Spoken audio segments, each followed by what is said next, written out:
미래를 보는 창 JTB. 안녕하세요. JTB J입니다. 오늘은 중장기 시장 방향이 정해졌다라는 주제로 이제 진행을 하도록 하겠습니다. 제가 저번 11월 초쯤 됐을 거예요. 207화에서 중장기 시장 방향을 결정하는 흐름은 그때 당시 상승 이후에 나오는 조정파동의 구조에 따라서 결정이 된다라고 제가 말씀을 드렸습니다. 그래서 크게 두 가지 형태로 나누어서 말씀을 드렸는데 이제 그 내용이 완전히 확인이 됐습니다. 이제 그때 당시 이제 여기 이 정도 부분에서 아마 설명을 해드렸을 거예요. 그래서 이 이후에 뭐 상승이 조금 더 나올 수는 있겠으나 어쨌든 조정은 무조건 나온다고 말씀드렸습니다. 여기서 뭐 그대로 이렇게 뚫고 가는 그런 모습은 절대로 나올 수가 없다고 제가 말씀을 드렸어요. 그래서 그 이후에 나오는 조정 파동이 3파동으로 나오느냐 아니면 5개의 파동 구조를 가진 이런 하락 파동을 만드느냐에 따라서 중장기 그 시장 방향이 완전히 달라진다라고 말씀을 드렸는데 결과적으로 지금 3파동 형태의 조정 파동을 만들어내고 지금 반등이 좀 크게 나오고 있습니다. 물론 지금 상태에서 조정이 이렇게 완전히 끝났다라고 100% 장담할 수 있는 건 아닙니다. 왜냐하면 여기서 이렇게 플랫 형태 또는 불규칙 플랫 형태로 조정이 마무리가 될 수도 있기 때문에 하지만 확실한 건 이제 A 파동의 그 저점을 이제 여기로 봐야 된다라는 겁니다. 여기. 그래서 여기서 뭐 불규칙 플랫이 나와서 여기에 있는 그 저점을 깨고 내려간다거나 뭐 그런 형태의 파동이 나온다고 해도 계속 저점을 깨고 내려가는 형태의 파동은 절대로 나올 수 없다라는 얘기입니다. 그래서 뭐 이대로 가든 그러니까 이대로 갔다가 여기서 이제 조정이 나오든 아니면 여기서 크게 조정을 만들어서 플랫 파동을 만들든 어쨌든 이 저점을 깨고 내려가는 파동이 아니라 이제 이 이후에 나오는 조정에서는 어떻게 보면 저가 매수의 기회로 이제 활용을 해야 되는 그런 형태로 이제 파동 구조가 바뀌어 버렸죠. 이제 그거를 말씀을 드리는 겁니다. 그래서 지금 여기서 이제 단기적으로 3개의 그 조정 파동이 만들어졌거든요. 네, 이 이후에 나오는 이 파동이 지금 구조에서는 조금 더 올라갈 수는 있습니다. 올라갈 수도 있고 아니면은 이 언저리에서 그냥 밑으로 다시 한번 바닥을 확인하러 가는 그런 파동이 나올 수도 있는데 이렇게 나와서 내려오든 아니면 좀 더 올라가서 이 구간을 완전히 5파동 형태를 다 마무리 짓고 내려오든 그렇게 되면 이 저점을 깰 일은 없겠고 이 상승에 대한 단기 조정이 나오겠죠. 어쨌든 이제 이렇게 조정이 나오느냐 아니면 얼마 안 있어서 바로 꺾여서 이런 조정이 나오느냐 이 두 가지 모두는 이제 저가 매수의 기회로 이제 봐야 된다라는 게 지금 파동 관점에 있어서 제가 드리고 싶은 내용입니다. 그리고 크게 이제 좀 봐야겠죠. 이제 좀 크게 본다면 이제 주봉상입니다. 주봉상인데 이제 A파 저점이 이제 여기로 이제 확정이 됐어요. 여기 있는 이 조정 파동의 구조가 그렇게 이제 확인을 줬고요. 그리고 그 이후에 이제 여기서 이제 B파동이 시작된 걸로 이제 계산을 해야 되는데 여기서 일단 이렇게 O파동이 먼저 나왔습니다. O파동이 이렇게 먼저 나왔는데 여기서 뭐 단기로 이렇게 마무리됐다. 아니 또는 뭐 여기서 마무리됐다.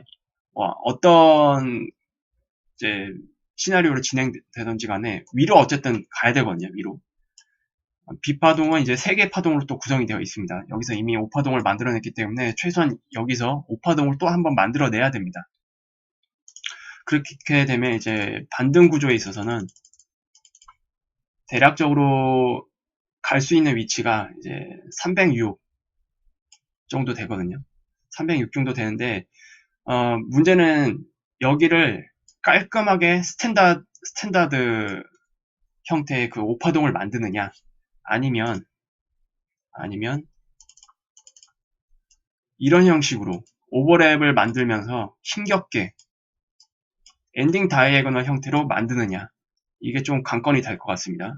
그리고 그 이후에 어쨌든 여기서 이런 파동을 만들어낸다면 이제 어쨌든 B파동의 구조는 이제 완성이 됐습니다. 그렇게 되면 이 A파동이 내려왔던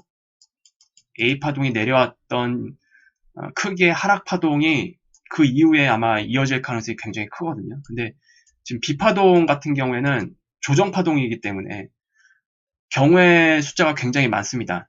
뭐 이런 형태로 진행이 딱 단순으로 끝날 수도 있고요. 또는 이렇게 올라갔다가 다시 한번 내려온 형태, 그래서 다시 큰 형태의 플랫 파동, 이런 형태로 복잡하게 만들 수도 있습니다. 또 이런 식으로 3개, 3개, 또 3개 이렇게 트라이앵글 형태로 이렇게 만들 수도 있습니다. 그래서 크게 본다면 이렇게 나오고 끝나느냐, 아니면 이렇게 나오고 끝나느냐, 이렇게 나오고 끝나느냐, 또는 이것 말고 복합 조정 형태로 만들고 끝나느냐, 굉장히 그 경우의 숫자가 많단 말이에요. 조정 파동의 종류가 많기 때문에. 그래서 그 어느 것 하나 확정을 지어서 말씀을 드릴 수는 없고, 어쨌든 지금 구조에 있어서 최소한 여기까지, 이 부분까지는 일단 올라갔다가 그 이후에 큰 하락이 나오던, 아니면 다시 한번 바닥을 만든 이후에 또 이런 형태의 상승이 나오던, 그런 식으로 이제 진행이 될 것 같습니다. 그거는 이제 그 이후에 시장 상황을 보면서 이제 대응을 해야 되는 그런 부분이고요. 어쨌든 지금 중장기 시장 방향이 이런 식으로 바뀌었다, 이런 식으로 결정이 됐다, 이렇게 이해를 하시면 될 것 같습니다. 그렇게 된다면 이제 크게 봐야 될 건 이거죠. 2020년 그때도 말씀드렸지만 대선 전에 침체가 발생을 하느냐, 아니면 대선 2020년 미국의 대선 이후에 침체가 발생을 하느냐. 그래서 지금은 이 조정 파동이 어쨌든 여기까지 올라가는 거는 내년 상반기 안으로 만들 가능성이 굉장히 높거든요. 그 이후 형태에 따라서 조금 달라질 수는 있겠지만, 어쨌든 최소한 2020년 상반기에는 침체가 발생할 가능성이 굉장히 낮아졌습니다. 지금의 이 파동 구조로 봤을 때. 그렇게 이제 이해를 하시면 될 것 같습니다. 그리고 이제 이 지수를 조금 크게 한번 설명을 해드릴게요. 이거는 이제 코스피 200 지수로 설명을 해드려야 될 것 같습니다. 코스피 200 지수이고요.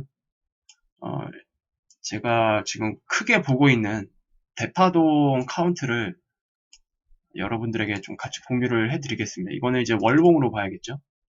주봉이든 월봉. 이제 주봉으로 그냥 볼게요. 주봉으로 이렇게 보면 지금 우리 시장의 파동은 이제 여기입니다. 여기인데 여기서 1파, 그리고 여기가 2파, 그리고 3파가 가장 강력하다고 말씀을 드렸죠. 그래서 3파는 이렇게 중간에 연장파동 형태로 이렇게 나왔다고 해석을 할 수가 있습니다. 그리고 여기서 이런 식으로 복합파동 형태로 조정이 이제 나왔고요. 물론 여기도 이렇게 파동이 만들어졌습니다. 크게 우리나라 시장의 파동을 봤을 때는 이렇게 대파동 1파가 다 끝난 상태입니다. 2017년에. 그렇게 되면 지금 이 조정 파동은 여기서 올라온 형태의 단순한 조정이 아니고요. 여기 1998년 IMF 이후 나왔던 이 전체 상승에 대한 조정 파동입니다. 그래서 여기서 지금 A 파동이 일단 만들어졌단 말이에요. A 파동이 만들어졌기 때문에 이 이후에 B 파동이 뭐 요렇게 끝나던, 아니면 뭐 이런 식으로 좀 더 시간을 끌던, 뭐 트라이앵글로 시간을 끌 수도 있겠죠.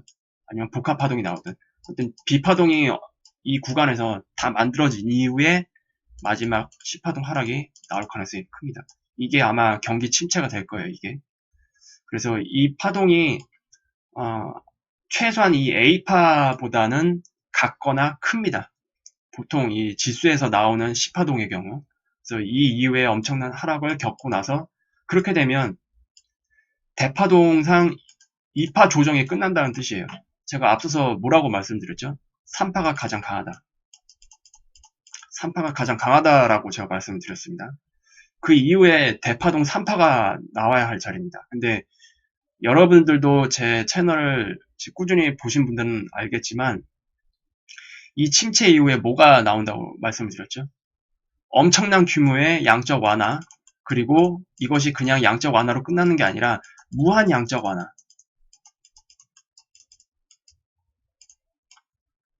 그리고 이것이 결과적으로 엄청난 이제 빈부격차를 만들어낼 겁니다. 특히 주식시장에서의 삼파구간에 들어가면 금융시장에 대응을 하지 않는 사람과 금융시장에 대응을 하는 사람 간의 재산 격차는요, 정말로 많이 벌어질 겁니다. 정말로 많이 벌어질 거예요. 그래서 정말로 초양극화 시대로 이제 본격적으로 들어갈 텐데, 이 과정에서 정치적으로 많은 혼란스러운 그런 이제 부분들이 있을 거고, 이런 것은 결국 미국 같은 경우에는 MMT 정책, 이거는 이제 트럼프 재선 이후에 아마 민주당이 정권을 잡을 확률이 높아지는 환경이 만들어지겠죠. 그래서 MMT 정책이 들어온 이후에 계속적으로 돈이 계속 풀릴 거다. 그런 관점이랑도 연관이 되어 있는 부분입니다. 대파동 3파라는 거는. 그래서 여러분들 시장을 어쨌든 큰 관점으로 봤을 때 이 비파동 구간에서는 여러분들이 뭐 대응을 잘 하시는 분은 여기서 나오는 파동의 그 파도를 잘 타면서 수익을 내든 아니면 이 구간을 공부의 기회로 삼아서 소액으로 좀 시장에 참여하는 연습을 하든 그거는 이제 여러분들의 선택이고요. 그 이후에 이제 C파 하락에 대해서도 어느 정도 대비는 하고 있어야겠죠. 시장을 계속 보면서. 이건 이제 대응에 대한 이제 문제고요. 그 이후에는 정말로 큰 기회가 온다라는 뜻입니다. 주식시장에서는. 그렇게 이제 크게 제 그 뷰를 말씀을 드리겠고요. 지금 2019년의 주식시장을 좀 요약을 해보면 이제 이렇습니다. 일단 미국 시장 기준, 2019년도가 이제 여기서부터거든요. 이게 보면은 그 상승을 만들어냈던 재료들을 보면은 무역 합의에 가까워졌다, 이런 뉴스들로만 지금 다 올렸어요. 그리고 중간에 연준의 금리 인하 두 번이 중간에 또 있었고요. 이 과정에서. 그리고 연준의 not QE는 아니다 하면서 이제 레포 시장 때문에 유동성을 또 공급하는 그런 이슈들. 그리고 그 이후에도 조정이 나왔을 때 다 무역 합의 이슈로 시장을 다 끌어올렸습니다. 다 정치적인 이슈로 다 끌어올렸다는 얘기예요. 지금 이 시장 자체를 2019년에. 그래서 한마디로 트럼프가 마법을 부렸다. 저는 그렇게 좀 요약을 해드리고 싶고요. 우리나라 시장도 마찬가지입니다. 2019년 1월달까지 쭉쭉 이제 하락을 하면서 이때도 이제 무역 합의 전망이 악화되면서 이제 하락이 나왔거든요. 근데 여기에서 트럼프가 이제 무역 합의의 전망을 또 다시 밝게 만드는 그런 립 서비스가 나오면서 크게 상승이 나왔습니다. 그런데 또 다시 무역 합의가 잘 안 되는 흐름으로 나타나면서 조정이 나왔고요. 다시 무역 합의에 대한 이슈로 이제 정말로 1차 무역 협상이 이제 타결이 가까워졌다라는 이슈로 쭉 끌어올렸습니다. 그런데 여기서 결렬이 나와버렸죠. 5월달에 결렬이 나오면서 크게 하락을 만들었습니다. 그리고 이때 이제 반등이 나왔는데 이거는 이제 연준의 1차 금리 인하 시사 발언이 6월달에 나왔습니다. 시카고 연설에서. 그래서 이렇게 반등을 만들어냈고 금리 인하 기대감으로 이렇게 버티다가 다시 무역 합의가 망가졌다. 굉장히 안 좋아졌다 하면서 저점을 깨고 내려가 버렸습니다. 그리고 이 이후에 다시 무역 합의가 다시 이제 잘 된다. 뭐 그런 식으로 이제 뉴스가 나오면서 다시 무역 합의에 대한 기대감. 그리고 이때까지는 무역 합의를 이제 한 번에 하려고 했지만 이제 살라미 방식으로 1단계, 2단계, 3단계 나눠서 진행을 하겠다. 이런 식으로 또 새로운 기대감을 시장에 불어 넣었습니다. 그래서 이렇게 만들어냈고요. 그리고 11월달 이후에 조정이 이렇게 나왔잖아요. 이것도 무역 합의 전망이 또 다시 어그러지는 그런 형태의 뉴스가 나오면서 이렇게 조정이 나왔고 그 이후에 다시 1단계 무역 합의에 정말로 합의했다. 이제 이런 확정 뉴스가 나오면서 이렇게 시장을 상승시켰는데 결과적으로 우리나라 시장이든 미국 시장이든 간에 정치적인 이슈로 시장이 그냥 1년 동안 움직여 버렸습니다. 1년 동안. 경제에 대한 그 펀더멘털과도 물론 관련이 있는 내용이지만 어쨌든 정치적인 이슈로 이렇게 시장이 위로 아래로 롤러코스터를 타면서 움직였다라는 거.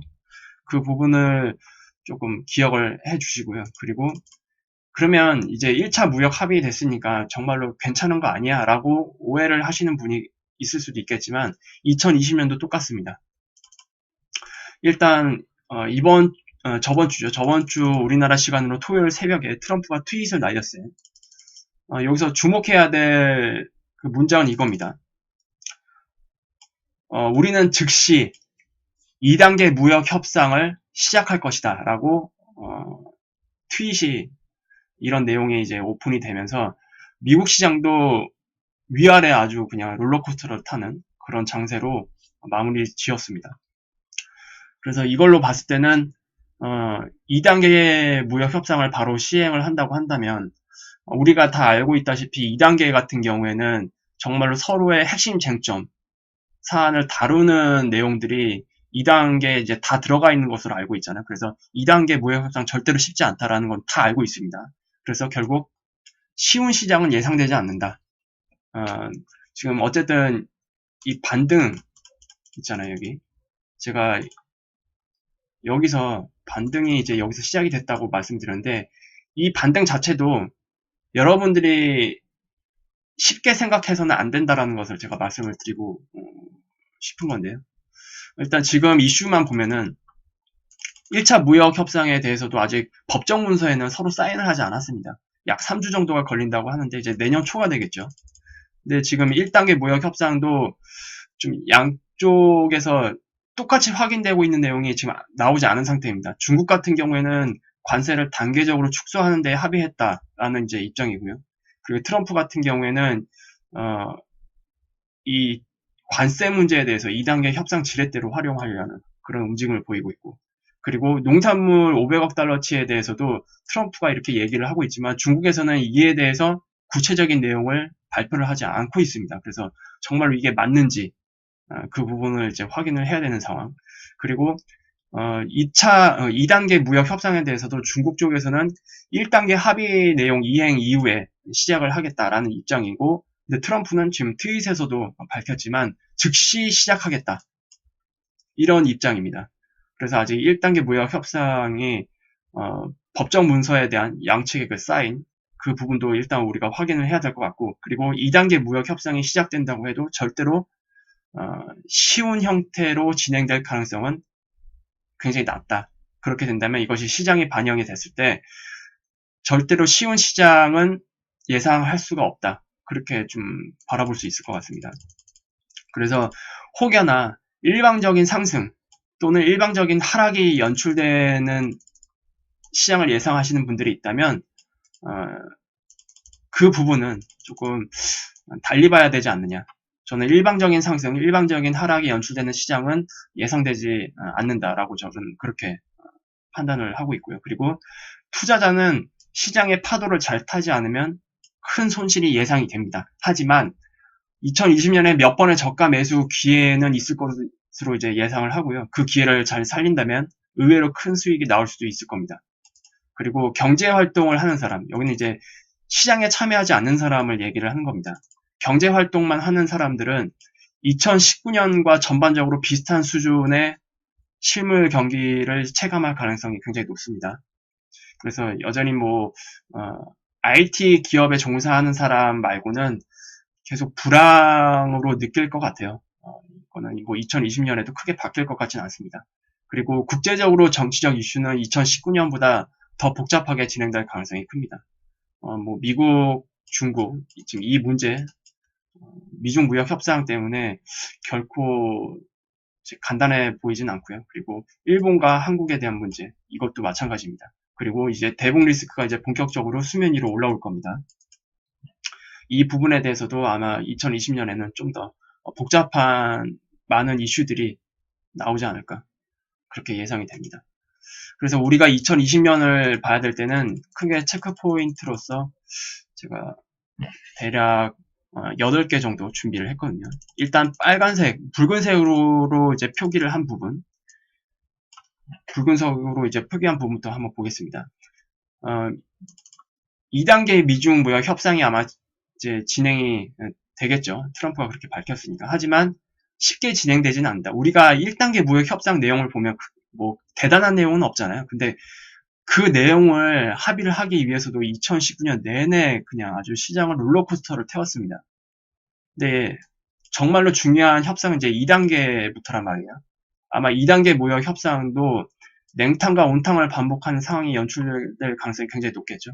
그렇게 되면 시장은 절대로 쉽게 움직이지 않을 가능성, 이 부분을 이제 체크를 해야 되고요. 그리고 영국에서 이제 어느 정도 정치적인 이슈가 마무리가 됐습니다. 그래서 1월 31일 날 브렉시트가 거의 확정되는 분위기로 이제 가고 있는데, 그렇다면 그 이후에 유럽의 금융 상황이 어떻게 될 것인지, 특히 유럽의 대형 은행들, 이런 이슈들이 나올 수도 있습니다. 그래서 브렉시트 확정 이후에 유럽의 금융 안정 상황이 어떻게 될 것인지를 또 살펴봐야 되고요. 그리고 1단계 미중 무역 협상 이후에 제조업 PMI 지표, 그리고 기업들의 투자 심리가 개선이 되는지 여부, 이거는 반드시 수치로 확인을 해야 됩니다. 만약에 이 제조업 PMI 지수와 기업들의 투자 심리 지표가 개선이 안 된다, 그렇게 되면은 정말로 조금 2020년 자체가 계속 힘들어질 수가 있다. 그리고 2019년에 그런 상황들이 누적된 상태에서 2020년도 또 누적이 된다. 그렇게 볼 수 있을 것 같습니다. 그리고 중국의 구조조정이 이제 지금 막 진행이 되고 있는데, 이것이 연착륙으로 끝나느냐 아니면 병착륙으로 끝나느냐. 경착륙으로 끝나게 된다면 중국발 금융위기를 이제 우리가 준비를 해야 될 거고요. 연착륙으로 끝나게 된다면 중국에 대한 투자에 대해서 좀 적극적으로 검토해 볼 수 있는 기회를 이제 엿봐야 될 것 같고요. 어쨌든 이런 붉은색으로 표기된 부분은 이제 불확실성에 대한 부분입니다. 불확실성에 대한 부분. 그리고 이제 시장의 호재로 작용할 이제 두 가지 체크 포인트가 있는데, 이제 내용은 바로 이겁니다. 일단 첫 번째, 연준의 레포 운영. 스파성으로 장기물 매입을 이제 고려를 한다고 이번 FOMC 이후에 기자회견을 통해서 밝혔죠. 그런데 이것이 4차 양적 완화 형태로 꾸준히 매입을 하는 형태는 아니다. 그래서 최근 뉴스가 나온 게 한 달 정도, 연말부터 이제 유동성이 부족해질 가능성이 높기 때문에 한 달 정도 진행을 한다고 합니다. 그래서 이런 방식으로 스팟성으로 그 장기물을 매입을 하면서 유동성을 공급하는 형태, 완전히 기술적 조치에 해당되는 그런 형태로 유동성이 제공이 될 것 같습니다. 계속 연준의 입장에서는. 그래서 이거는 어쨌든 유동성 제공이라는 그런 관점에서 봤을 때는 시장의 호재죠, 호재. 그리고 두 번째, 미국의 감세 정책. 아마 2020년에 이제 대선이 있기 때문에 트럼프가 시장을 부양시키기 위해서, 그리고 이제 지지율을 끌어올리기 위해서 미국의 두 번째 감세 정책을 내놓을 가능성이 굉장히 큽니다. 그래서 요거는 이제 미국 시장을 부양시키는 요인이 될 거고, 어쨌든 미국 시장이 상승한다라는 거는 글로벌 금융 시장에 있어서 이제 호재로 작용을 할 수밖에 없기 때문에 그 부분을 이제 체크를 하시면 될 것 같습니다. 그래서 호재로 작용할 수 있는 포인트는 이렇게 크게 두 가지 형태로 요약을 해볼 수가 있겠습니다. 그리고 이제 악재에 대한 부분을 살펴볼게요. 2018년부터 2019년 동안 2년간이죠. 2년간 관리되었던 대북 리스크가 이제 수면 위로 본격적으로 올라오기 시작할 것 같습니다. 그래서 대북에 대한 그 리스크는 이제 주기적으로 시장에 등장할 가능성이 굉장히 높아요. 그래서 이게 시장에 단기적으로 이제 조정을 주는 빌미로 이제 작용할 가능성이 굉장히 높거든요. 그래서 이 부분을 여러분들이 또 체크를 하셔야 되는 부분이고요. 그리고 트럼프의 자동차 관세 카드가 2020년에 아마 등장할 가능성이 전 높다고 보여지는데, 지금 자동차 관세 카드로 불이익을 볼 수 있는 지역이 바로 유럽 지역과 일본, 한국입니다. 그래서 이 것들이 어떤 식으로 등장하는지 그 부분을 여러분들 또 체크를 해야 될 것 같고요. 그래서 크게 세 가지 영역으로 나눠봤을 때 불확실성은 이렇게 네 가지 형태가 되겠고요. 그리고 시장의 호재는 이 두 가지 형태, 그리고 시장의 악재는 이렇게 두 가지 형태. 그래서 이 2020년에 우리가 시장에 참여했을 때 체크해야 될 포인트는 바로 이런 것들이다. 그렇게 좀 요약을 해볼 수 있을 것 같습니다. 그리고 양적 완화를 이제 기다리는 분, 이제 다음 양적 완화가 4차 양적 완화잖아요. 어쨌든 양적 완화라는 거는 연준에서도 분명히 밝혔습니다.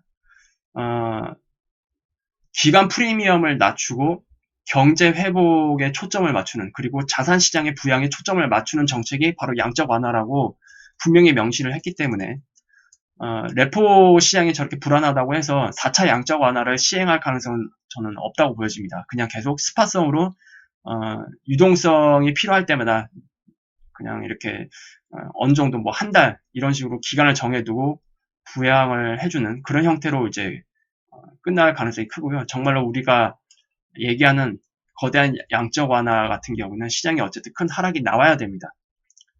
그래서 이런 4차 양적 완화를 기다리는 사람은 2020년을 최대한 공부의 기회로 활용을 했으면 좋겠다라는 말씀을 드리고 싶습니다.